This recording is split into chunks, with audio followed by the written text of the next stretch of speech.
Yay fəslinin yaxınlaşması ilə bağ evlərinə maraq kəskin artıb. İstirahət üçün şəhərdən uzaqlaşmaq istəyən daha çox bağ evlərinə üz tutur. Tələbatın yüksəlməsi isə qiymətlərə ciddi təsir göstərib. Əmlak bazarında dinamika əsasən Bakı ətrafı və Abşeron yarımadası üzrə bağ evlərindədir. Kirayə qiymətlərində 30-40% artım var. Yay mövsümünün başlaması ilə əlaqədar demək olar ki, Bakının çox dənizkənarı bağlarında qiymətlərin artımı var. Yəni həm satış hissəsində, həm də kirayə verilən bağlarda.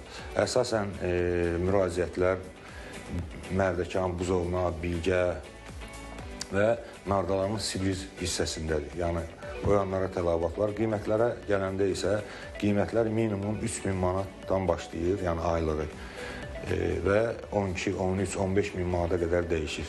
O da təbii ki, baxır həmin bağların otaq sayından, hovuzundan, yəni hovuzu var, böyüdür, balacadır, yəni onlarla əlaqədar qiymətlərdə dəyişiklik olur. Bölgələrdə də təbii ki, kirayə götürürlər, yəni yay mövsümü ilə əlaqədar olaraq.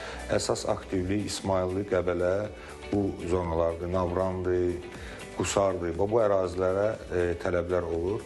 Minimal mən dediyim kimi günlük 60 manatdan başlayır, ancaq aylıq götürəndə 1500-2000 manat civarında həmin əmlakları əldə etmək olur. İstirahət üçün qısa müddətli plan quran insanlar daha çox günlük və həftəlik kirayəyə üstünlük verir. 2025-ci ilin may ayına olan qiymətlərə əsasən həftəlik kirayə 1000 manatdan başlayır. Lüks bağ evlərində isə bu rəqəm 3000-5000 manata qədər yüksəlir. Paytaxtda ən ucuz bağ evlərini Binə və Hövsanda tapmaq mümkündür. Burada kirayə qiymətləri aylıq 800-1200 manat arasıdır.